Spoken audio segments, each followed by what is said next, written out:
Le café.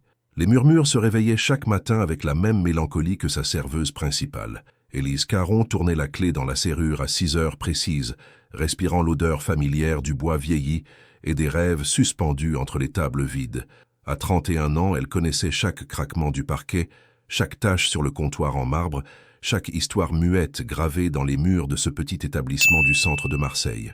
Sa grand-mère lui avait appris que la beauté ne résidait pas dans l'éclat, mais dans la constance. Élise incarnait cette philosophie sans même s'en rendre compte. Ses cheveux châtains, toujours noués en un chignon simple, encadraient un visage aux traits délicats que peu prenaient le temps d'observer vraiment. Ses yeux noisettes portaient une profondeur que seuls les cœurs blessés savaient reconnaître. « Bonjour, Madame Lebrun », murmura-t-elle en servant le café habituel à la vieille dame qui occupait la table près de la fenêtre depuis 15 ans.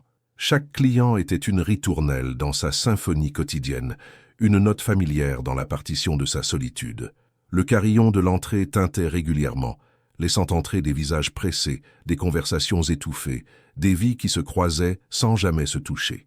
Élise observait tout cela avec la patience de celle qui avait appris à trouver de la poésie dans l'ordinaire. Le soir, dans son petit appartement aux murs couverts de livres d'occasion, elle transcrivait ces instants fugaces en lettres d'amour qu'elle n'envoyait jamais. Des mots doux adressés à un destinataire inexistant, des promesses murmurées à l'encre violette sous la lumière tremblante d'une bougie. Sa mère était partie trop tôt, emportant avec elle tous les secrets sur l'art d'être aimé. Sa grand-mère avait fait de son mieux, lui apprenant la dignité silencieuse et la force qui se cache dans l'humilité. Mais certaines leçons ne s'enseignent pas. Elles se vivent, se découvrent, se conquièrent. « Élise, ma chérie », la voix de Camille la sortit de ses pensées.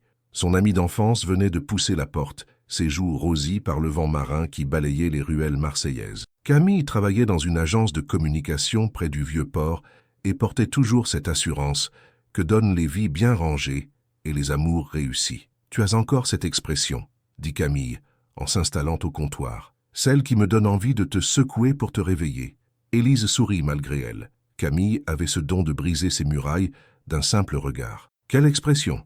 Celle de quelqu'un qui attend que la vie lui tombe dessus au lieu d'aller à sa rencontre. Camille sortit son téléphone de son sac. « J'ai une proposition. Et avant que tu refuses, écoute-moi jusqu'au bout. » Le cœur d'Élise se serra. Elle connaissait ce ton. C'était celui des bonnes intentions qui menaient toujours vers des territoires inconfortables. « Un profil de rencontre, » annonça Camille sans détour. « J'ai déjà tout préparé. Des photos discrètes, une description honnête, rien d'aguicheur, rien de faux. Juste toi, comme tu es. » Camille, non. « Si, tu as 31 ans, Élise. Tu es belle, intelligente, sensible. Tu mérites mieux que ces soirées passées à écrire des lettres d'amour à personne. » Camille marqua une pause, laissant ses mots pénétrer. « Je ne te demande pas de tomber amoureuse. Je te demande juste de permettre à quelqu'un de te découvrir. » Élise sentit ses défenses fléchir. Il y avait dans la voix de son amie une tendresse inquiète qui touchait une corde sensible. Depuis combien de temps n'avait-elle pas eu une vraie conversation avec un homme? Depuis combien d'années vivait-elle en spectatrice de sa propre existence? Et s'il me rejette en me voyant? Et s'il ne le fait pas? Camille posa une main douce sur la sienne. Tu sais ce que disait ta grand-mère? Que les plus belles histoires commencent par un « et si ». Le reste de la journée passa dans un brouillard d'hésitation. Élise servait machinalement les clients, son esprit ballotté entre peur et curiosité. Vers 18 heures, alors que le café se vidait de ses derniers occupants, elle céda. « D'accord », murmura-t-elle à Camille qui l'avait attendue patiemment. « Mais à une condition. Je garde l'anonymat. Pas de vrai nom. Pas de photo où on me reconnaît clairement. » Camille rayonnait. « Promis. Tu seras... Comment veux-tu t'appeler » Élise réfléchit un instant, son regard se posant sur le livre de Neruda qu'elle lisait en pause. « Luz. Je m'appellerai Luz. » 3 semaines plus tard, un message changea tout. Un homme se présentant sous le nom d'Armand avait répondu à son profil. Ses mots étaient choisis avec soin, ses questions révélaient une curiosité sincère.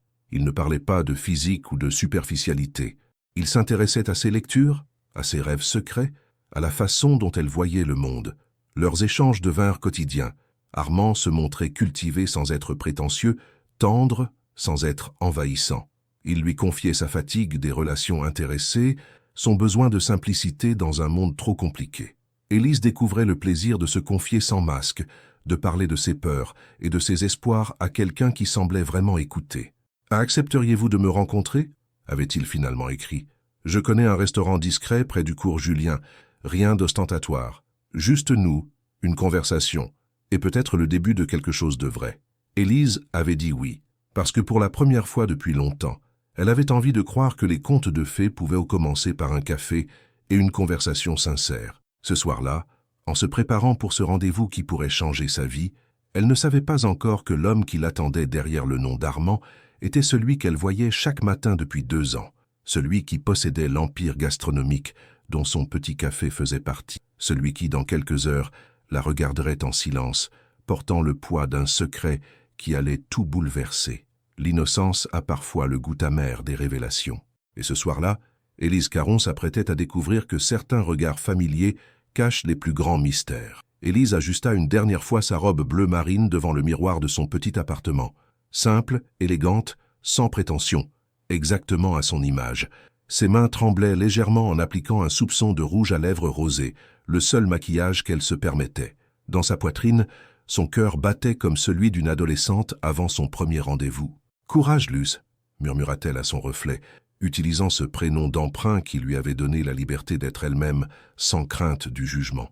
Le restaurant La Petite Étoile se nichait dans une ruelle pavée près du cours Julien, loin de l'agitation touristique du Vieux-Port. Armand avait bien choisi, l'endroit respirait l'intimité sans ostentation. En poussant la porte vitrée, Élise fut accueillie par une atmosphère feutrée, des tables espacées et une lumière douce qui invitait aux confidences. « Bonsoir, mademoiselle. Vous avez une réservation ?» demanda le serveur avec un sourire professionnel. « Oui, au nom de Armand, » répondit-elle, la voix légèrement enrouée par l'émotion. « Bien sûr, suivez-moi. Monsieur vous attend déjà. » Le sang d'Élise ne fit qu'un tour. Il était arrivé avant elle. Cela signifiait qu'il était ponctuel, respectueux, ou peut-être aussi nerveux qu'elle. Ses escarpins claquaient doucement contre le sol en terre cuite, tandis qu'elle suivait le serveur vers le fond de la salle. Et puis, elle le vit. Le monde s'arrêta. Assis à une table d'angle, dos légèrement tourné, un homme en costume sombre consultait son téléphone. Ses cheveux bruns étaient parfaitement coiffés, ses épaules larges tendaient le tissu de sa veste sur mesure. Quelque chose dans sa silhouette lui parut familier, troublant. Quand il leva les yeux vers elle, l'univers d'Élise bascula. Arnaud Delcourt, son patron, le propriétaire de l'empire gastronomique qui possédait les Murmures, l'homme qu'elle voyait passer chaque matin dans le café, toujours pressé, toujours distant, toujours entouré d'assistants et de dossiers. Celui qui ne l'avait jamais regardée vraiment, comme si elle faisait partie du décor, invisible parmi les tasses et les sourires de service. Leurs regards se croisèrent. Le sien, gris-acier, ne scia pas. Il ne parut ni surpris ni embarrassé, juste résigné, comme si ce moment était inévitable. Élise sentit ses jambes fléchir, sa bouche s'assécha, l'air sembla se raréfier autour d'elle. Elle resta plantée là, à 3 mètres de la table, incapable d'avancer ou de reculer. Arnaud se leva lentement, avec cette grâce naturelle que donne l'habitude du pouvoir. Il était plus grand qu'elle ne l'avait remarqué au café, plus imposant aussi. Ses traits étaient ciselés, son regard intense portait une gravité qu'elle ne lui connaissait pas. « Élise » dit-il simplement. Sa voix grave résonna dans l'espace restreint entre eux, chargé d'une émotion qu'elle peine à déchiffrer. Elle ne bougea pas, ne put pas bouger. « Vous… » Sa voix se brisa. Elle déglutit péniblement et recommença. « Vous êtes Armand ?» Un sourire triste effleura les lèvres d'Arnaud. « Non, je suis celui qui se cachait derrière Armand. » Élise recula d'un pas, puis d'un autre. La réalité la frappa de plein fouet. Toutes ces conversations, ces confidences, cette complicité qui s'était tissée mot après mot. Tout était-il faux? L'avait-il manipulé? Pourquoi? Le mot sortit comme un gémissement. Arnaud s'approcha d'elle, mais s'arrêta quand il la vit reculer encore. « Asseyez-vous, s'il vous plaît. Laissez-moi vous expliquer. » « M'expliquer quoi ?» La colère montait maintenant, chassant la stupeur. « Comment vous vous êtes amusé avec la petite serveuse naïve? Comment vous avez ri de mes messages? » « Jamais. » Sa réponse claqua comme un fouet. « Jamais je n'ai ri de vous. » Quelque chose dans son ton força Élise à le regarder vraiment. Elle vit alors ce qu'elle n'avait jamais remarqué au café, de la fatigue dans ses yeux, une faille dans cette prestance parfaite, une humanité cachée sous le vernis du succès. Elle s'assit finalement, les jambes tremblantes, mais garda ses distances. Arnaud reprit sa place face à elle, ses mains jointes sur la table, comme s'il cherchait à contenir quelque chose. « Vous voulez savoir pourquoi ?» commença-t-il après un long silence. « Parce que chaque matin, depuis 2 ans, je vous observe. Vous servez votre café avec cette grâce discrète que personne ne remarque. Vous écoutez Madame Lebrun raconter les mêmes histoires avec la même patience. Vous souriez aux clients même quand ils sont désagréables. Et moi, je ne savais pas comment vous parler. Élise fronça les sourcils. Me parler de quoi? De la façon dont vous illuminez cette salle chaque matin, de votre façon de caresser la couverture des livres que vous lisez en pause, de cette tristesse que vous portez et qui résonne avec la mienne. Il marqua une pause, cherchant ses mots. J'ai créé ce profil par désespoir, pour savoir qui vous étiez vraiment au-delà du rôle que vous jouez. Le rôle que je joue. Élise sentit sa colère renaître. Vous croyez que je joue un rôle? Que ma vie est un spectacle pour votre divertissement? Non. Il secoua la tête avec véhémence. Je voulais dire, vous étiez inaccessible. Pas par snobisme, mais par cette pudeur qui vous protège. Je savais que si je vous abordais directement, vous vous seriez fermé. Vous m'auriez vu comme le patron, pas comme l'homme. Élise le dévisagea, cherchant le mensonge dans ses paroles, mais elle ne trouvait que cette sincérité brute qui l'avait touchée dans leurs échanges virtuels. C'était bien le même homme qui lui avait confié ses insomnies, sa lassitude des relations superficielles. Si je t'ivesse dit que m'era dedo inicio, elle s'interrompit, réalisant qu'elle avait parlé en portugais sous l'émotion. Si je vous avais dit qui j'étais dès le début, m'auriez-vous écouté? Cette question la frappa en plein cœur. Aurait-elle échangé si librement avec Arnaud Delcourt, milliardaire? Aurait-elle partagé ses rêves secrets avec l'homme qui détenait son emploi entre ses mains? Non, jamais. Vous avez votre réponse, murmura-t-il en voyant son expression. Le serveur s'approcha discrètement, mais Arnaud le congédia d'un geste.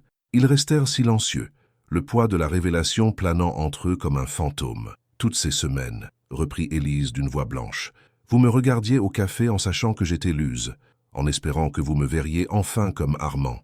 Mais vous n'êtes pas Armand, explosa-t-elle. Armand était simple, honnête, accessible. Vous êtes mon patron. Je suis les deux. Sa voix se fit plus douce. L'homme qui vous a écrit ces messages, c'est moi. Celui qui rêvait de connaître vos pensées, c'est moi. Celui qui attendait vos réponses comme on attend l'aube après une nuit trop longue, c'est moi. Élise sentit ses certitudes vaciller. Dans ses yeux gris, elle reconnaissait l'homme qui lui avait confié sa solitude, sa difficulté à faire confiance. Mais elle voyait aussi le milliardaire inaccessible qui évoluait dans un monde qu'elle ne pourrait jamais comprendre. « Je ne sais plus quoi penser », avoua-t-elle dans un souffle. « Alors ne pensez pas, ressentez. » Il tendit la main vers elle sans la toucher. « Qu'avez-vous ressenti en lisant mes messages? De la joie, de l'espoir, de la complicité. » Les mots sortirent, malgré elle. « Et maintenant ?» Élise hésita. « De la trahison, de la confusion et... » Elle s'arrêta, refusant d'avouer que quelque part, une petite part d'elle était troublée de découvrir que l'homme de ses conversations était si proche, si réel. Arnaud hocha lentement la tête. « Je comprends. Et je n'attends rien de vous ce soir, si ce n'est que vous me laissiez une chance de me rattraper. » « Comment ? » En recommençant. Vraiment cette fois. Il se leva et lui tendit la main. « Bonsoir, je suis Arnaud Delcourt, et vous êtes la femme la plus fascinante que j'ai jamais rencontrée. » Élise regarda cette main tendue, symbole d'un nouveau départ ou d'une manipulation plus raffinée. Son cœur battait si fort qu'elle en avait mal. Devait-elle fuir ou donner sa chance à cette vérité troublante? Dans le silence du restaurant, deux destins attendaient qu'une décision soit prise. Élise fixa cette main tendue pendant ce qui lui parut une éternité. Les battements de son cœur résonnaient dans ses oreilles comme un tambour de guerre. Autour d'eux, le restaurant continuait sa vie feutrée, inconscient du séisme qui venait de bouleverser son univers. Finalement, elle prit la main d'Arnaud, brièvement. Juste assez longtemps pour sentir la chaleur de ses doigts, la fermeté de sa poigne. Puis elle la retira comme si elle s'était brûlée. « Élise Caron », murmura-t-elle, « et je ne sais pas si je suis fascinante ou simplement perdue. » Un sourire fugace traversa le visage d'Arnaud. « Peut-être les deux. C'est ce qui vous rend si... » Ne finissez pas cette phrase. Elle secoua la tête. « Pas ce soir. J'ai besoin de temps. » Il acquiesça avec une gravité qui la surprit. « Tout le temps dont vous aurez besoin. » Élise se leva, rassemblant autour d'elle les lambeaux de sa dignité. « Je dois partir. Je vous raccompagne? » « Non. » La réponse fusa, trop vite, trop forte. « Non, merci. J'ai besoin de marcher, de réfléchir. » Arnaud ne protesta pas, mais quelque chose dans son regard vacilla.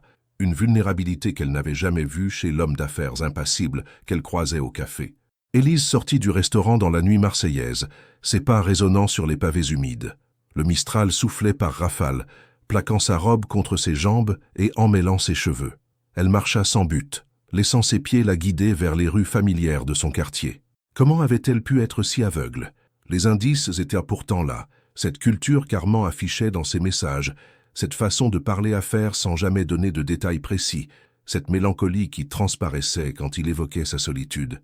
Tout concordait avec l'homme solitaire qu'elle apercevait parfois, tard le soir, quand il venait vérifier ses établissements. De retour chez elle, Élise s'effondra sur son lit, sans même se changer. Son téléphone vibra plusieurs fois, des messages qu'elle n'ouvrit pas. Elle savait qu'ils venaient de lui, de l'homme qui était à la fois Armand et Arnaud, mensonge et vérité mélangées. Le lendemain matin arriva trop vite. À 6 heures, debout devant les murmures, Élise hésita pour la première fois en 2 ans. Comment allait-elle faire semblant que rien n'avait changé? Comment servir ses clients avec le sourire en sachant qu'à tout moment, il pourrait entrer? Mais elle tourna la clé, par habitude, par devoir, par cette fierté têtue qui l'empêchait de fuir. La matinée se déroula normalement. Les habitués défilèrent. Madame Lebrun s'installa à sa table. Les conversations feutrées créaient leur habituelle mélodie de fond. Élise accomplissait ses gestes mécaniquement, l'esprit ailleurs, guettant malgré elle le carillon de l'entrée. Il arriva vers 10 heures. Arnaud poussa la porte avec la même assurance que d'habitude, mais quelque chose avait changé dans sa démarche. Il portait un costume anthracite qui soulignait la largeur de ses épaules et ses cheveux étaient légèrement ébouriffés comme s'il avait couru. Leurs regards se croisèrent immédiatement. Cette fois, il ne détourna pas les yeux. Il la regarda vraiment, intensément, comme s'il cherchait une réponse dans ses iris noisettes.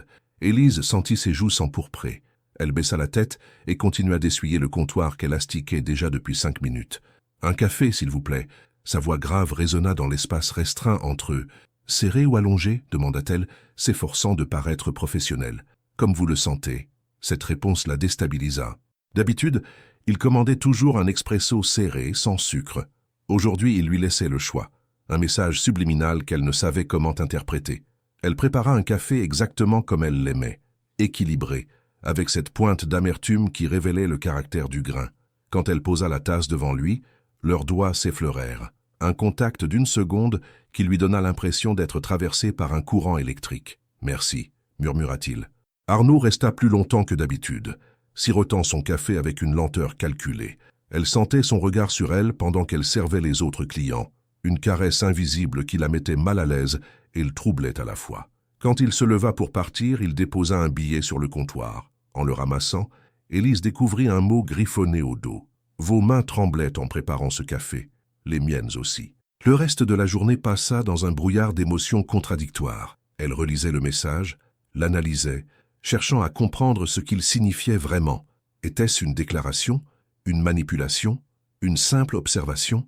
Le soir venu, alors qu'elle fermait le café, Camille fit irruption avec son énergie habituelle. « Alors, ce fameux rendez-vous, tu rayonnes ou tu pleures ?»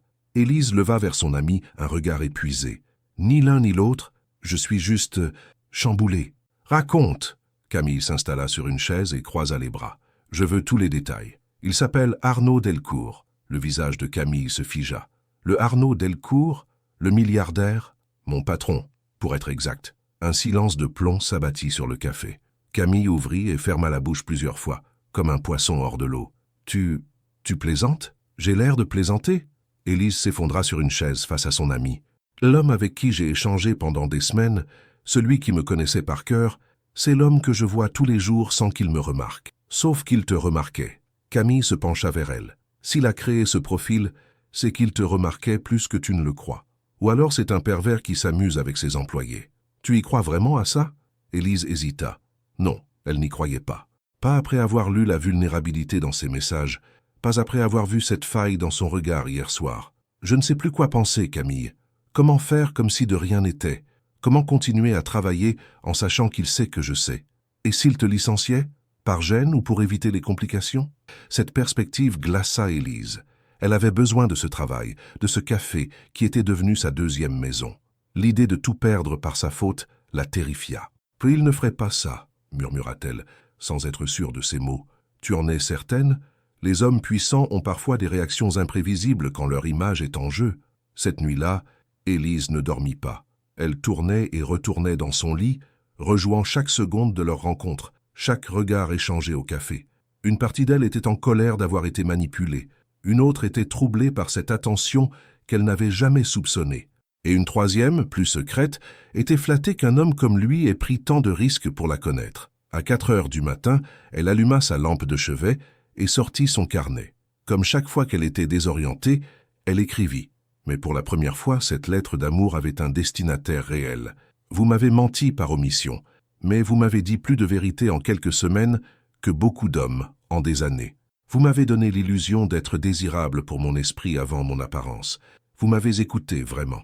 Et maintenant, je ne sais plus si c'était réel ou si vous jouiez un rôle. Demain, nous reprendrons cette danse étrange.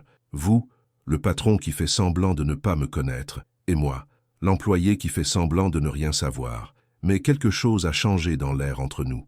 Quelque chose d'électrique et de dangereux. Je devrais vous fuir. Mon instinct me le crie.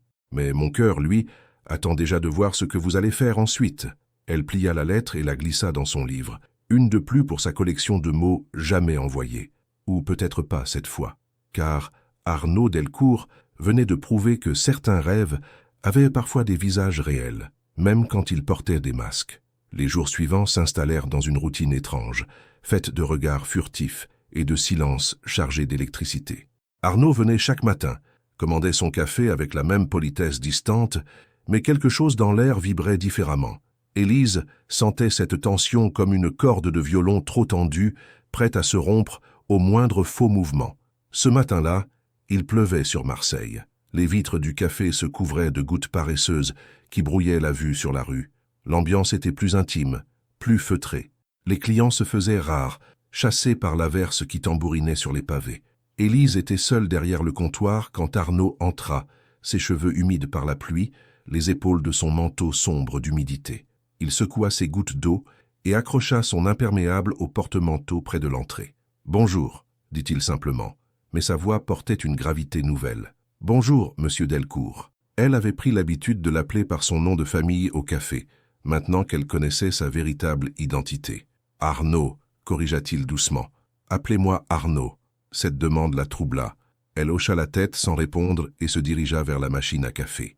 Ses gestes étaient plus nerveux que d'habitude, et elle renversa légèrement le sucrier en le déplaçant. « Merde » souffla-t-elle entre ses dents. « Laissez » dit Arnaud en contournant le comptoir. « Je vais vous aider. »« Non, vous ne pouvez pas » Elle leva la main pour l'arrêter, mais il était déjà à côté d'elle, si proche qu'elle pouvait sentir son cologne discret et la chaleur qui émanait de son corps. Il ramassa les morceaux de sucre éparpillés sans un mot, leurs doigts se frôlant quand elle lui tendit un torchon. Cette fois, elle ne retira pas sa main immédiatement. Le contact dura quelques secondes de trop, assez pour qu'elle sente son pouls accélérer. « Élise » murmura-t-il, et son prénom dans sa bouche eut l'effet d'une caresse. « Oui, cette lettre que vous avez écrite l'autre soir, celle que vous serriez contre vous en fermant le café. » Le sang d'Élise se figea. « Vous m'observiez ? Je passais en voiture. Je vous ai vu par la vitrine. » Il marqua une pause. « Vous écriviez avec cette passion que j'avais appris à reconnaître dans nos échanges. » Élise recula d'un pas, troublée. « C'est privé. Je sais, mais j'espère que c'était pour moi. » Cette franchise brutale la déstabilisa. Elle chercha une réponse, une défense, mais ne trouva que la vérité.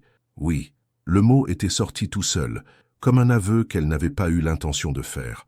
Arnaud ferma les yeux une seconde, comme pour savourer cette victoire minuscule. « Puis-je la lire ?»« Non. » Cette fois, la réponse fut ferme. « Pas encore. J'ai besoin de comprendre avant. »« Comprendre quoi ?»« Si vous jouez avec moi. » Les mots sortirent dans un souffle. « Si tout ceci n'est qu'un divertissement pour vous. » L'expression d'Arnaud se durcit.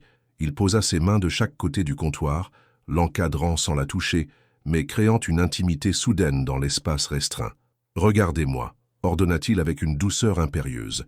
Elle leva les yeux vers lui, troublée par cette proximité qui lui faisait perdre ses repères. Dans son regard gris, elle vit quelque chose qu'elle n'avait jamais remarqué, de la vulnérabilité à l'état brut. « J'ai 39 ans, Élise. J'ai dirigé des négociations à millions d'euros sans sourciller.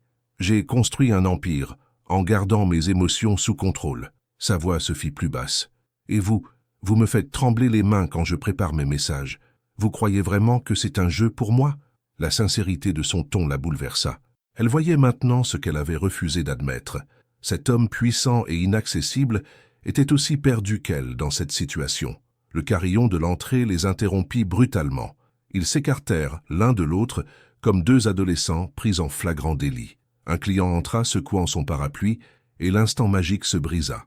Arnaud retourna de son côté du comptoir, rajusta sa cravate et reprit contenance.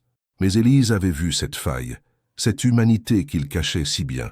Un expresso, dit-il d'une voix redevenue professionnelle. Elle lui servit son café en silence. Mais quand il posa l'argent sur le comptoir, leurs doigts se touchèrent à nouveau. Cette fois, ce fut lui qui prolongea le contact. « Élise, oui, accepteriez-vous de dîner avec moi ce soir? Pas comme patron et employé, comme Arnaud et Élise. » La demande la prit au dépourvu. Son premier instinct fut de refuser, de maintenir les barrières entre eux. Mais quelque chose dans ses yeux l'en empêcha. « Où? Chez moi. » Il vit son expression changer et s'empressa d'ajouter « Je cuisine. Rien d'ostentatoire, juste une soirée simple, comme celle qu'Armand aurait organisée pour Luz. » Cette référence à leurs alter-ego virtuels la toucha plus qu'elle ne voulait l'admettre. Élise hésita, partagée entre prudence et désir. « D'accord, » finit-elle par murmurer. « Mais je rentre chez moi si je me sens mal à l'aise. »« Bien sûr. » Il sourit et ce sourire transforma complètement son visage. « Je vous envoie l'adresse. » Il partit sans finir son café, laissant Élise avec un mélange d'excitation et d'appréhension. Qu'était-elle en train de faire? S'apprêtait-elle à franchir une ligne qu'elle ne pourrait plus jamais retracer? L'après-midi passa dans un brouillard d'anticipation. Elle ferma le café plus tôt que d'habitude et rentra chez elle se préparer. Que portait-on pour dîner chez un milliardaire? Surtout quand on voulait rester soi-même sans paraître déplacé? Elle opta finalement pour une robe en maille beige, simple mais élégante, et un cardigan assorti.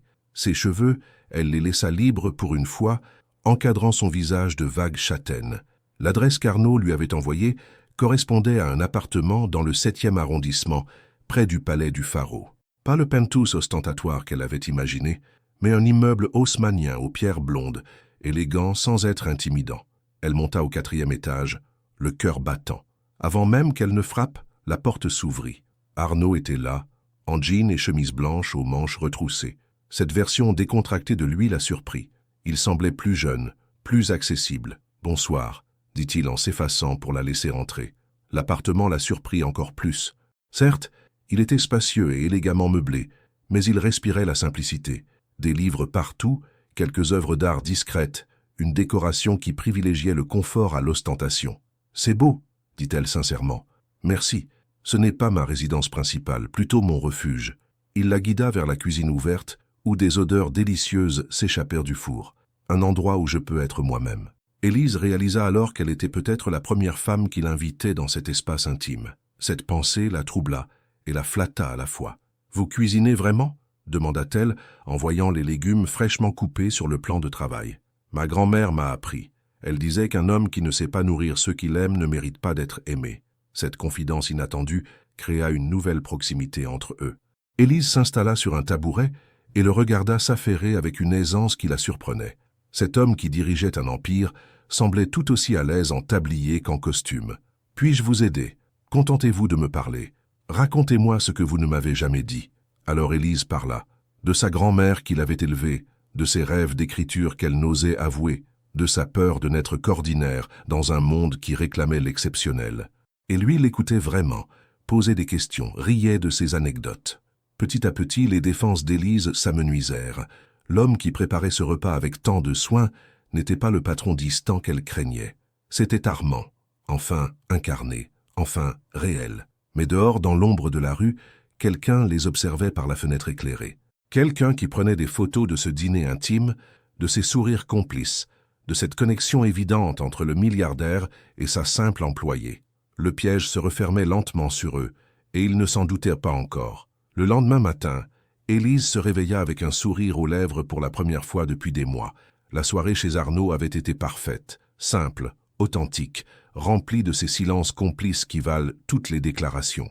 Ils avaient parlé jusqu'à tard dans la nuit, découvrant leurs points communs improbables, leur amour des vieux livres, leur fascination pour les orages, cette mélancolie partagée face au coucher de soleil. Elle s'habilla avec plus de soin que d'habitude, choisissant une blouse crème qui mettait en valeur son teint et ses yeux. Dans le miroir, elle se trouvait différente, comme si la soirée passée avait effacé quelque chose de terne en elle. Mais dès qu'elle poussa la porte des murmures, Elle sentit que quelque chose clochait. Les conversations s'interrompirent à son entrée. Ses collègues, Sophia et Marcus, échangèrent des regards entendus qu'elle ne sut interpréter. « Bonjour », dit-elle avec prudence. Sophia lui répondit d'un hochement de tête froid, si différent de sa chaleur habituelle. Marcus, lui, évita carrément son regard en préparant l'ouverture. « Il y a un problème ?» demanda Élise en nouant son tablier. « Demande plutôt s'il n'y en a pas », marmonna Sophia en rangeant violemment les tasses. Un frisson d'appréhension parcourut l'échine d'Élise. « De quoi tu parles ?» Sophia sortit son téléphone et le tendit vers elle. L'écran tournait dans sa direction. Ce qu'Élise vit lui coupa le souffle. La photo était floue mais reconnaissable.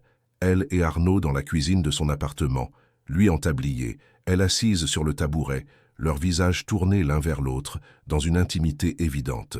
Le cliché avait été pris de l'extérieur par la fenêtre et posté sur un blog de ragots marseillais avec un titre accrocheur « Le milliardaire Arnaud Delcourt et sa serveuse. Histoire d'amour ou opportunisme ?» « Sophia, je peux tout expliquer. »« Ah oui ?» Sa collègue croisa les bras. « Explique-moi comment la petite Élise, si discrète, si timide, s'est retrouvée dans le lit du patron. »« Je ne suis pas dans son lit, » protesta Élise, les joues en feu. « Mais tu aimerais bien, » lâcha Marcus avec un ricanement. « Ça se voit sur la photo. Regarde comme tu le dévores des yeux. » Élise sentit le monde basculer autour d'elle. En quelques heures, son secret le plus précieux était devenu l'objet de tous les commérages. Pire, on l'interprétait de la façon la plus sordide qui soit. « C'est pas ce que vous croyez, » murmura-t-elle. « Ah bon ?» Sophia se rapprocha, ses yeux brillant d'une colère que la jalousie rendait plus acide. « Alors explique-nous. Explique-nous comment mademoiselle je suis trop bien pour sortir avec, nous s'est débrouillé pour ferrer le milliardaire. » La cruauté de ces mots frappa Élise comme une gifle. Sophia, qu'elle considérait comme une amie, la regardait maintenant avec un mépris qu'elle n'avait jamais vu. « Je n'ai rien manigancé, » se défendit-elle. « Je ne savais même pas qui il était au début. »« Bien sûr, » ricana Marcus. « Et moi je suis le prince de Monaco. » La matinée fut un calvaire. Chaque client semblait la regarder différemment. Certains avec curiosité, d'autres avec un mélange de fascination et de mépris. Les conversations se taisaient à son approche, reprenant en chuchotement dès qu'elle s'éloignait. Vers 11 heures, 3 femmes d'âge mûr s'installèrent près du comptoir, parlant volontairement assez fort pour qu'elle entende. « Tu as vu ? La petite serveuse qui fait du charme au patron. Ma fille travaille chez Delcourt. Elle dit que ça fait scandale au siège. » Évidemment, ces filles-là savent y faire pour monter dans l'échelle sociale. Un sourire par-ci, un décolleté par-là. Le pauvre homme, il ne se rend sûrement pas compte qu'elle en veut qu'à son argent. Élise serra les poings, mais continua de nettoyer le comptoir avec des gestes mécaniques. Chaque mot était un coup de poignard dans sa fierté. À midi, Camille débarqua comme une furie, son téléphone à la main. « Élise, j'ai vu les photos, ça circule partout sur les réseaux. Il faut qu'on parle. » Elle entraîna son amie dans l'arrière-boutique, loin des oreilles indiscrètes. « Comment ça s'est passé ?» demanda Camille, partagée entre inquiétude et excitation. « C'était merveilleux, » avoua Élise dans un souffle. « Il était exactement comme dans nos messages. Authentique, drôle, attentionné. Et maintenant, tout le monde pense que je suis une arriviste qui couche avec son patron pour gravir l'échelle sociale. » Camille serra son amie dans ses bras. « Tu t'en fiches de ce que pensent les gens. Mais lui, qu'est-ce qu'il va penser ?» La voix d'Élise se brisa. Sa réputation, son entreprise. J'ai tout gâché. Comme en réponse à ses craintes, Arnaud entra dans le café à ce moment précis. Mais ce n'était plus l'homme détendu de la veille. Il était redevenu le businessman impassible, le visage fermé, entouré de 2 assistants qui parlèrent dans leur téléphone. Leurs regards se croisèrent une seconde. Dans celui d'Arnaud, Élise lut quelque chose qu'elle n'avait jamais vu, de la contrariété, de l'embarras et peut-être même du regret. Il s'approcha du comptoir, mais c'est Marcus qui vint le servir. Arnaud ne demanda pas après elle, ne chercha pas à croiser son regard à nouveau. Il commanda son café habituel, paya et repartit sans un mot. Ce silence fut plus douloureux que toutes les moqueries de la matinée. L'après-midi s'éternisa. Élise fit des erreurs, renversa une tasse, se trompa dans les commandes. L'ambiance était devenue irrespirable. Sophia et Marcus la traitaient comme une pestiférée, et les clients continuaient leurs murmures. Vers 16 heures, son téléphone vibra. Un message d'Arnaud. « Il faut qu'on se parle, pas ici. Ce soir 19 heures, parking du Palais Longchamp. » Élise relut le message plusieurs fois. Le ton était sec, impersonnel, plus rien à voir avec la chaleur de leurs échanges précédents. Le soir venu, Elle se rendit au rendez-vous avec une boule au ventre. Le parking était presque vide, baigné par les derniers rayons du soleil couchant. Arnaud l'attendait, appuyé contre sa voiture, les bras croisés. « Bonsoir », dit-elle en s'approchant. « Élise ». Il ne sourit pas. « J'imagine que vous avez vu. »« Oui, je suis désolé, Vous n'avez pas à vous excuser. » Il passa une main dans ses cheveux, geste qui trahissait sa nervosité. « C'est moi qui vous ai mise dans cette situation. Qu'est-ce qu'on fait maintenant ?» Arnaud la regarda longuement, et elle vit se livrer un combat dans ses yeux gris. Finalement, il soupira. « Nous devons être raisonnables. Cette histoire nous dépasse tous les deux. Que voulez-vous dire ? Mon conseil d'administration panique. La presse financière commence à s'intéresser à ma vie privée. Mes concurrents voient une faiblesse à exploiter. » Il marqua une pause douloureuse. « Et vous devenez la cible de tous les ragots. » Élise sentit son cœur se serrer. « Vous voulez qu'on arrête tout. Je veux vous protéger. » En me rejetant, en étant lucide, sa voix claqua dans l'air du soir. « Regardez ce qui s'est passé en une journée. Une seule photo et votre vie devient un enfer. Imaginez si on continue, imaginez si on ne le fait pas. » Élise fit un pas vers lui, puisant dans ses dernières réserves de courage. « Hier soir, vous m'avez dit que je vous faisais trembler. C'était vrai ou juste une belle phrase ? » C'était vrai. L'aveu lui échappa dans un souffle. « Alors battez-vous pour nous. » Arnaud ferma les yeux, comme pour échapper à l'intensité de son regard. « Vous ne comprenez pas, Élise. Mon monde ne pardonne pas les écarts, et le vôtre non plus, apparemment. » Cette vérité brutale la fit reculer. Il avait raison.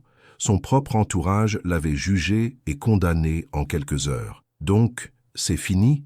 murmura-t-elle. « C'est en pause, le temps que les choses se calment. » Élise hocha lentement la tête, ravalant ses larmes. « Je comprends. » Mais ce qu'elle comprenait surtout, c'est qu'Arnaud Delcourt venait de choisir sa réputation plutôt qu'elle, et cette découverte lui fit plus mal que toutes les humiliations de la journée. 3 semaines passèrent comme une éternité douloureuse. Élise retourna au murmure chaque matin par automatisme, mais l'âme du petit café semblait s'être envolée avec ses illusions. Les clients la regardaient encore, parfois, avec cette curiosité malsaine qu'inspire le scandale, mais l'intérêt s'amenuisait peu à peu. Les ragots avaient la durée de vie éphémère des papillons. Sophia et Marcus avaient retrouvé une politesse de façade, mais quelque chose s'était cassé dans leur relation. Élise était devenue la collègue qu'on tolère sans plus jamais l'inclure vraiment. Les pauses café à 3, les confidences partagées, les rires complices, tout cela appartenait désormais au passé. Ce matin-là, en ouvrant le café sous un ciel gris et menaçant, Élise découvrit une enveloppe glissée sous la porte. Son nom était écrit d'une écriture qu'elle reconnut immédiatement. Son cœur fit un bond douloureux. À l'intérieur, une seule feuille, quelques lignes de la main d'Arnaud. « Élise, je pense à vous chaque matin en passant devant le café sans m'arrêter. Je pense à vous chaque soir en regardant la place vide en face de moi à table. J'ai fait le bon choix pour nos carrières, mais le mauvais pour nos cœurs. J'espère que vous me pardonnerez un jour ma lâcheté. » Ah, Élise serra la lettre contre sa poitrine, partagée entre joie et colère. Il pensait à elle, il souffrait aussi, mais cela changeait-il quoi que ce soit? Il avait choisi de la protéger en l'abandonnant, sans lui demander son avis. Elle glissa la lettre dans son tablier et commença sa journée. Mais les mots d'Arnaud résonnèrent dans sa tête comme un refrain obsédant. Vers 10 heures, Madame Lebrun s'approcha du comptoir avec cette démarche hésitante qu'elle adoptait quand elle voulait aborder un sujet délicat. « Ma chère Élise, » commença-t-elle de sa voix douce, « pardonnez la curiosité d'une vieille dame, mais vous n'avez plus la même lumière dans les yeux. » Élise força un sourire. « Je vais bien, Madame Lebrun. Un peu fatiguée, c'est tout. Fatiguée du cœur, oui. » La vieille dame posa une main ridée mais chaleureuse sur la sienne. « J'ai connu beaucoup d'amour dans ma vie, ma petite. Les vrais et les faux, les simples et les compliqués. Celui que vous vivez fait partie des compliqués. »« Je ne vis rien du tout, » protesta faiblement Élise. « Bien sûr que si. Et lui aussi d'ailleurs. » Élise leva les yeux, surprise. « Comment pouvez-vous le savoir ? » « Parce qu'il passe devant le café tous les matins à pied maintenant, au lieu de venir en voiture comme avant. Il ralentit devant la vitrine, regarde à l'intérieur, puis repart avec l'air de quelqu'un qui vient de renoncer à quelque chose d'important. » Cette révélation bouleversa Élise. Arnaud la voyait donc chaque jour sans oser rentrer. Cette pensée la réconfortait et la torturait à la fois. Dans son bureau du 16e étage de la tour Delcourt, Arnaud fixait son ordinateur sans voir les chiffres qui s'alignaient sur l'écran. Depuis 3 semaines, il fonctionnait en pilote automatique, prenant des décisions importantes d'un ton neutre, dirigeant des réunions cruciales avec l'efficacité d'un robot bien programmé. Monsieur Delcourt, la voix de sa secrétaire, Madame Roussel, le sortit de ses pensées. Votre rendez-vous de 15 heures est arrivé. Faites entrer. Mais au lieu du directeur financier qui l'attendait, c'est Julien Moreau qui entra, son meilleur ami depuis l'université et l'un des rares à pouvoir lui parler sans détour. « Salut Arnaud !» Julien s'installa dans le fauteuil face au bureau sans y être invité. « Tu as une mine épouvantable. Merci, très encourageant. C'est fait pour. Ça fait 3 semaines que tu ne réponds plus à mes appels, que tu refuses tous mes invitations. Et quand je te vois, on dirait que tu portes le deuil de quelque chose. » Arnaud se rencogna dans son fauteuil. Julien avait toujours eu ce don agaçant de voir à travers ses masques. « J'ai beaucoup de travail. Arrête tes conneries. » Julien se pencha vers lui. « C'est à cause de cette fille, n'est-ce pas, celle des photos ?» Le simple fait d'entendre évoquer Élise fit tressaillir Arnaud. « C'est du passé. »« Vraiment ? Alors pourquoi tu changes de chemin chaque matin pour passer devant son café? Tu crois que personne ne l'a remarqué ?» Arnaud ferma les yeux. Même ses détours étaient en surveillés. Rien ne restait secret quand on portait le nom Delcourt. Elle méritait mieux que le cirque médiatique que je lui ai infligé. Et elle mérite mieux que ta fuite aussi. Julien croisa les bras. « Tu l'aimes ?» La question directe prit Arnaud au dépourvu. « Tu l'aimes, oui ou non ?»« Oui. » Le mot sortit comme un aveu arraché. « Oui, je l'aime, plus que j'ai jamais aimé personne. Alors pourquoi tu es là à déprimer dans ton bureau au lieu d'être avec elle? Parce que c'est compliqué. Tu ne comprends pas, Julien. Mon conseil d'administration, les actionnaires, la presse, ils attendent tous que je fasse un faux pas pour me descendre. Et alors, tu vas passer ta vie à faire plaisir à des costumes cravates qui ne pensent qu'au profit ?» Julien se leva, exaspéré. « Tu as 39 ans, Arnaud. Tu es milliardaire, libre, et tu as trouvé une femme qui t'aime pour ce que tu es vraiment. Que veux-tu de plus? Que ce soit simple. L'amour n'est jamais simple, mais c'est ce qui le rend précieux. » Après le départ de Julien, Arnaud resta seul face à ses démons. Sur son bureau, à côté des dossiers urgents, trônait l'exemplaire de Neruda qu'il avait acheté après avoir appris qu'Élise adorait ce poète. Il l'ouvrait parfois, cherchant dans ses vers l'écho de ce qu'il ressentait. Ce soir-là, en sortant du bureau, au lieu de prendre sa voiture, il décida de marcher. Ses pas le menèrent naturellement vers le quartier des Murmures. Il était tard, le café était fermé depuis longtemps, mais les fenêtres de l'appartement d'Élise étaient éclairées. Il resta là, planté sur le trottoir d'en face, à regarder cette lumière chaude qui filtrait derrière les rideaux. Il imaginait Élise en peignoir, un livre à la main, écrivant peut-être une de ces lettres qu'elle n'envoyait jamais. Soudain, une silhouette passa devant la fenêtre, Élise. Elle s'arrêta, comme si elle avait senti sa présence. Leurs regards se croisèrent à travers la vitre et la distance. Pendant une seconde qui sembla durer une éternité, le temps s'arrêta. Ils se regardaient sans bouger, séparés par quelques mètres et des barrières invisibles plus hautes que toutes les murailles. Puis Élise ferma les rideaux. Arnaud resta encore quelques minutes, espérant qu'elle les rouvrirait, mais rien ne vint. Il repartit dans la nuit marseillaise, le cœur plus lourd qu'en arrivant. Dans son appartement, Élise s'était adossée à la porte, le cœur battant. L'avoir vue là, dans la rue, prouvait que Madame Lebrun avait raison. Il souffrait autant qu'elle, mais la souffrance partagée ne suffisait pas à construire un amour. Il fallait du courage. Et de ce côté-là, Arnaud Delcourt semblait en avoir moins qu'il ne le prétendait. Cette nuit-là, pour la première fois depuis des semaines, Élise écrivit une vraie lettre. Pas d'amour cette fois, mais de reproches et de questions. Une lettre qu'elle plia soigneusement et glissa dans une enveloppe. Le lendemain matin, ce fut au tour d'Arnaud de trouver un message glissé sous la porte de son bureau. « Arnaud, vous dites penser à moi, mais vous m'avez abandonné à la première difficulté. Vous dites m'aimer, mais vous ne vous battez pas. L'amour sans courage n'est qu'un joli mensonge qu'on se raconte. Je ne vous demande pas de choisir entre votre empire et moi. Je vous demande de choisir entre la facilité et la vérité, entre ce qu'on attend de vous et ce que vous voulez vraiment. Quand vous aurez trouvé votre réponse, vous saurez où me trouver. » Et, en lisant ces lignes, Arnaud sentit quelque chose se réveiller en lui. Une colère sourde contre sa propre lâcheté, contre cette vie étriquée qu'il s'était construite. Élise avait raison. Il était temps de choisir. Mais entre le temps de réaliser et celui d'agir, il y a parfois un abîme. Et Arnaud ne savait pas encore s'il aurait le courage de le franchir. La lettre d'Élise resta sur le bureau d'Arnaud pendant 3 jours. 3 jours pendant lesquels il la relisait obsessionnellement, pesant chaque mot, sentant la justesse de ses reproches qui le rongeèrent de l'intérieur. Elle avait raison, il était un lâche, un homme capable de braver les tempêtes financières, mais qui fuyait devant ses propres sentiments. Le mercredi matin, sa secrétaire frappa à sa porte avec une expression inhabituellement tendue. « Monsieur Delcourt, Monsieur Beaumont souhaiterait vous voir. Il dit que c'est urgent. » Pierre Beaumont, le président du conseil d'administration, homme sec et impitoyable, qui ne plaisantait jamais avec l'image de l'entreprise. Arnaud sentit son estomac se nouer. « Faites-le entrer. » Beaumont entra accompagné de 2 autres membres du conseil, leurs visages graves ne présageant rien de bon. Ils s'installèrent sans y être invités, créant une atmosphère de tribunal. « Arnaud, » commença Beaumont de sa voix coupante, « nous devons parler de votre situation personnelle. » « Ma situation personnelle ne regarde que moi. Plus maintenant. » Beaumont posa une tablette sur le bureau. « Regardez. » L'écran affichait un article de presse économique titrant « Delcourt Gastronomie. Quand les affaires de cœur du PDG inquiètent les investisseurs. » Arnaud parcourut rapidement le texte, sentant sa colère monter à chaque ligne. L'article insinuait que sa liaison avec une simple employée témoignait d'un manque de jugement qui pourrait affecter ses décisions professionnelles. « Et ce n'est pas tout, » continua Beaumont. « Nos concurrents exploitent déjà la situation. Le groupe Saveur en Tradition fait courir le bruit que vous êtes distrait, émotionnellement instable. C'est ridicule. Peut-être, mais ça marche. » Un des autres membres prit la parole. « Nous avons perdu 2 contrats importants cette semaine.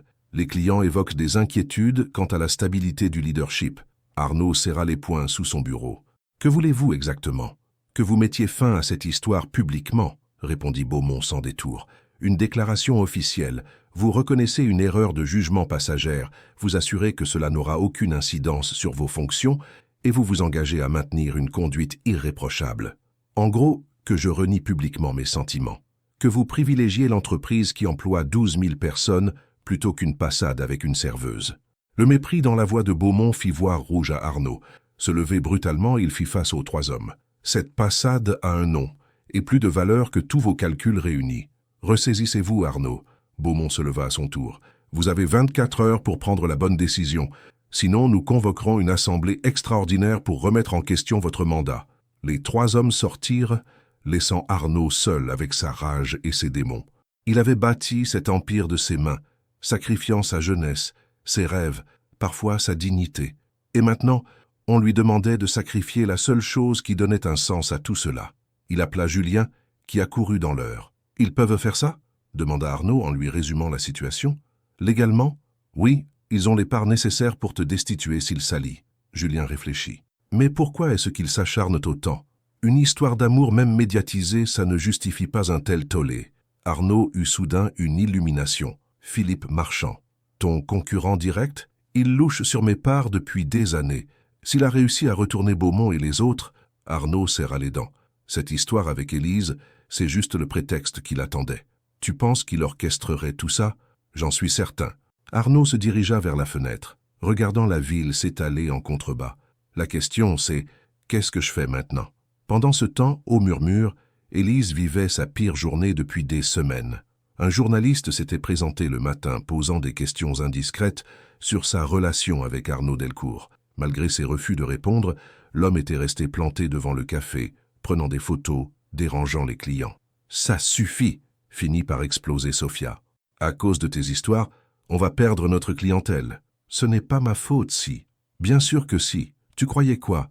Qu'on pouvait jouer dans la cour des grands sans conséquence ?» Cette fois, Élise ne put retenir ses larmes. Elle ôta son tablier et sortit du café sous les regards réprobateurs de ses collègues. Elle marcha sans but dans les rues de Marseille, essayant de rassembler les morceaux de sa dignité. Son téléphone sonna. Camille. « Élise, où tu es ? Il faut qu'on parle. » Elles se retrouvèrent dans un petit café loin du centre, à l'abri des regards indiscrets. « J'ai des nouvelles, » annonça Camille. « Mon contact dans la presse dit qu'il va y avoir une déclaration officielle d'Arnaud Delcourt cet après-midi, à propos de vous deux. » Le cœur d'Élise s'arrêta. « Quelle déclaration ? » Il ne sait pas exactement, mais ça va être dans tous les journaux demain. Élise sentit le monde s'écrouler autour d'elle. Ainsi, Arnaud avait fait son choix. Il allait la renier publiquement pour sauver sa précieuse réputation. « Tu sais quoi ?»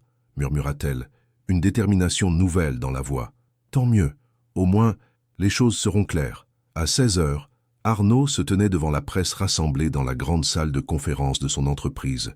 Les journalistes étaient venus en nombre, attirés par la promesse d'une déclaration sur sa vie privée. Beaumont était assis au premier rang, un sourire satisfait aux lèvres. Il pensait avoir gagné. Arnaud s'approcha du micro, le texte préparé par ses conseillers dans une main.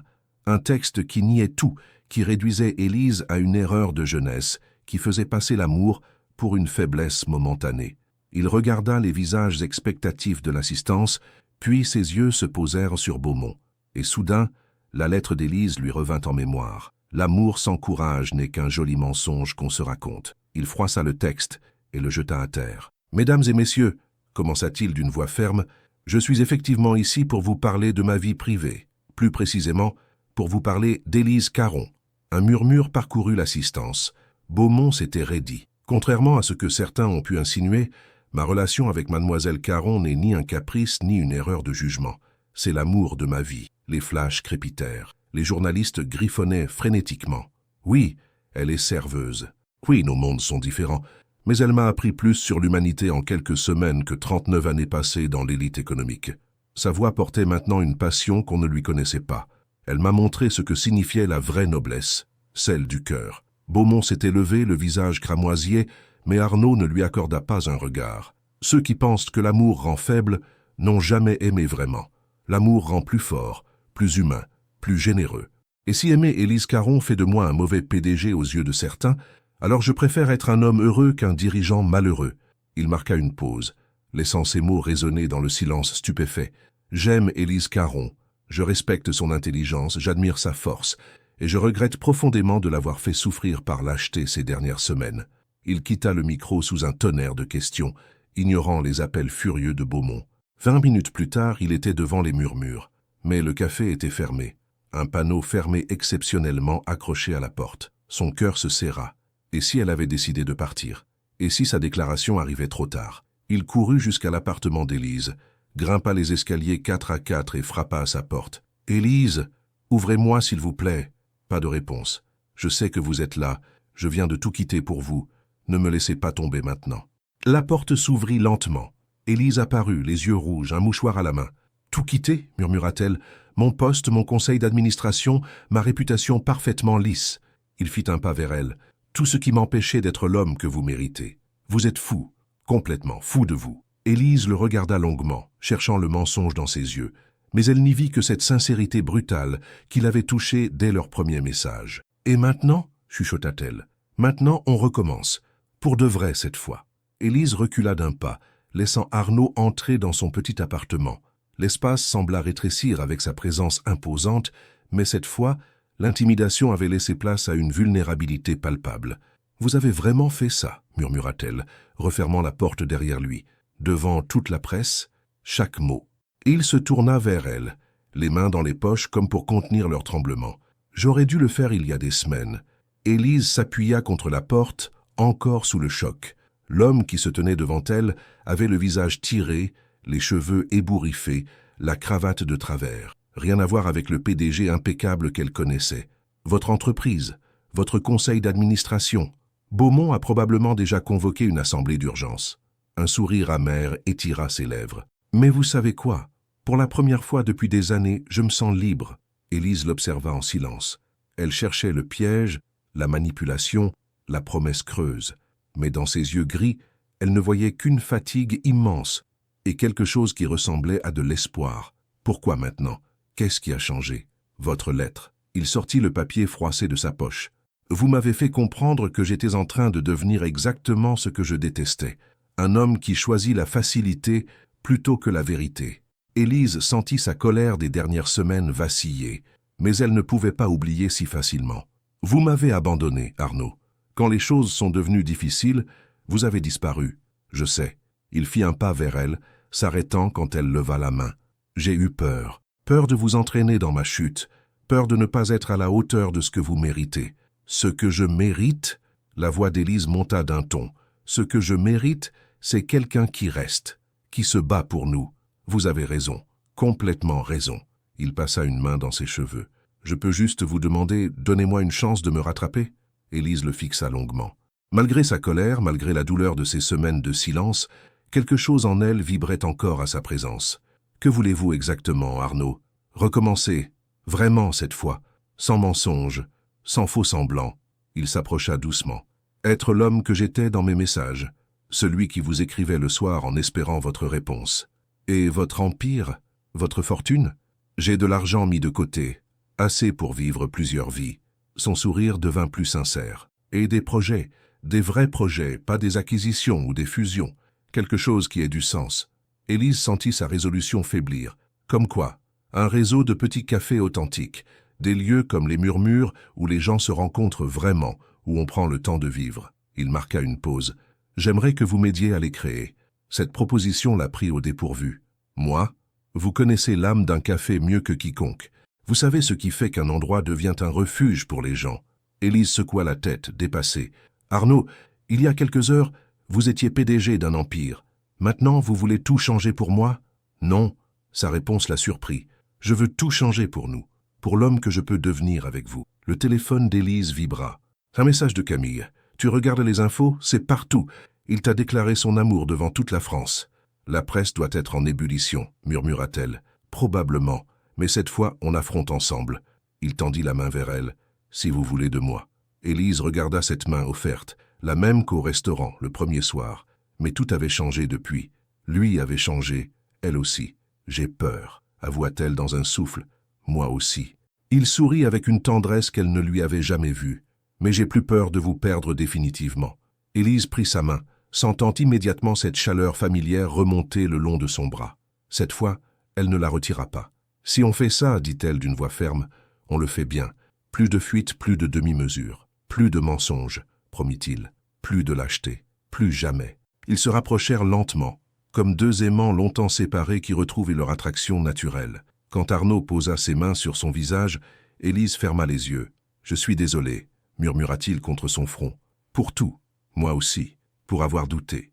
Vous aviez raison de douter. » Il l'embrassa alors, doucement d'abord, puis avec toute la passion retenue de ces semaines de séparation.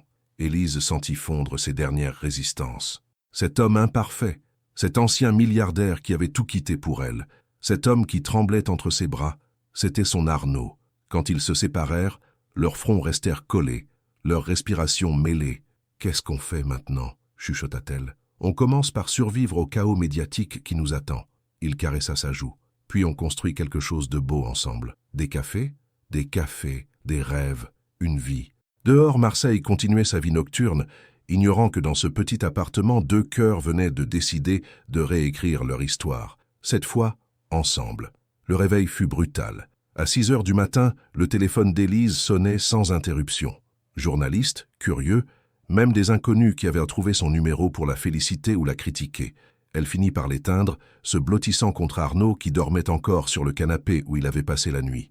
Ils avaient parlé jusqu'à l'aube, planifiant leur avenir avec cette fébrilité des amoureux qui retrouvent à l'espoir. Mais maintenant, à la lumière crue du jour, la réalité reprenait ses droits. « Arnaud », murmura-t-elle en le secouant doucement, « il faut qu'on parte d'ici. » Il ouvrit les yeux, momentanément désorienté, puis la mémoire lui revint. Son sourire tendre réchauffa le cœur d'Élise. « Bonjour, belle endormie. Regardez dehors, » dit-elle en montrant la fenêtre. Arnaud se leva et écarta légèrement le rideau. 3 camionnettes de journalistes stationnaient devant l'immeuble, leurs occupants sirotant des cafés en attendant que leurs proies apparaissent. « Impressionnant », commenta-t-il avec un calme qui surprit Élise. « J'ai connu pire lors de certaines acquisitions. Comment pouvez-vous rester si serein? Parce que cette fois, je me bats pour la bonne cause. » Il se tourna vers elle, rajustant sa chemise froissée. « Et puis, j'ai un plan. » 1 heure plus tard, ils sortirent de l'immeuble par la cour arrière, Arnaud ayant emprunté une casquette et une veste de sport au voisin âgé d'Élise. Direction, une petite maison louée sous un faux nom à Cassis, où il pourrait réfléchir tranquillement. Le trajet fut silencieux, chacun perdu dans ses pensées. Élise observait le paysage méditerranéen défiler, encore incrédule de ce qui lui arrivait. 48 heures plus tôt, elle était une serveuse anonyme. Aujourd'hui, elle fuyait les paparazzis avec l'ancien PDG le plus en vue de France. La maison était petite mais charmante, perchée sur les hauteurs avec vue sur la mer. Arnaud avait pensé à tout, provisions, ordinateur, téléphone sécurisé. « Combien de temps ?» demanda Élise en posant son sac. « Le temps qu'il faudra. » Il s'approcha d'elle, caressant sa joue. « Le temps que l'attention se déplace ailleurs et que nous puissions commencer nos projets sérieusement. Parlons-en, justement. Ces fameux cafés. Arnaud sortit son ordinateur portable et s'installa à la table de la cuisine. « J'y réfléchis depuis des mois, en fait, bien avant de vous rencontrer. » Il lui montra des dossiers soigneusement préparés, études de marché, emplacements potentiels, concepts architecturaux.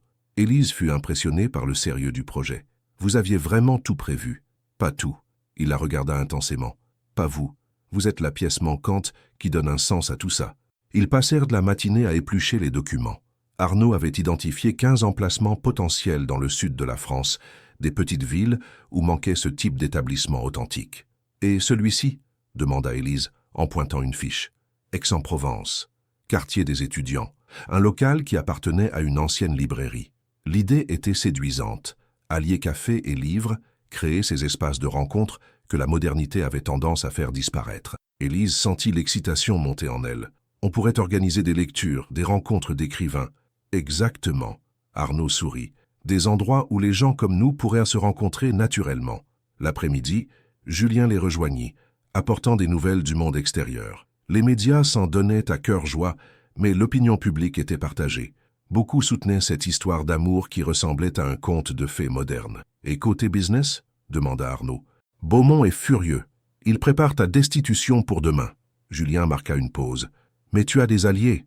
3 membres du conseil ont démissionné ce matin pour protester contre ces méthodes. Marchand, il jubile. Il pense que ton éviction va lui ouvrir la voie. » Arnaud hocha la tête sans paraître affecté. « Tant mieux, qu'ils se débrouillent avec leurs combines. Nous, on construit autre chose. » En soirée, installée sur la terrasse face au coucher de soleil, Élise et Arnaud peaufinaient leurs plans. Elle avait retrouvé cette passion qu'elle avait enfouie, cette envie de créer quelque chose de beau et d'utile. « J'ai une confession, » dit-elle soudain. « Je vous écoute. Quand j'étais petite, je rêvais d'ouvrir une librairie-café. Ma grand-mère trouvait ça stupide. Elle disait qu'il fallait être réaliste. Votre grand-mère avait tort. » Arnaud prit sa main. « Les rêves ne sont stupides que si on n'essaie pas de les réaliser. Et vous ? Quel était votre rêve d'enfant ? » « Être chef cuisinier. » Il rit. « Ironique, non ? J'ai fini par posséder des restaurants sans jamais mettre les pieds en cuisine. Peut-être qu'il n'est pas trop tard. Avec vous, j'ai l'impression que rien n'est trop tard. » Le téléphone d'Arnaud vibra. Un message de son ancien assistant. « Votre démission a été officialisée. Beaumont a pris le contrôle. Les actions Delcourt chutent de 15%. Des regrets ?» demanda Élise après qu'il lui ait lu le message. Arnaud regarda la mer qui s'étendait devant eux, puis son visage, éclairé par les derniers rayons du soleil. Dans ses yeux noisettes, il voyait un avenir qu'aucune fortune ne pourrait acheter. « Aucun, » répondit-il en l'embrassant. « Absolument aucun. » Cette nuit-là, pour la première fois depuis des années, Arnaud Delcourt s'endormit sans penser aux cours de bourse ou aux stratégies d'expansion. Il rêva de petits cafés chaleureux, de livres partagés, et d'une femme qui lui avait appris que la vraie richesse ne se comptait pas en euros.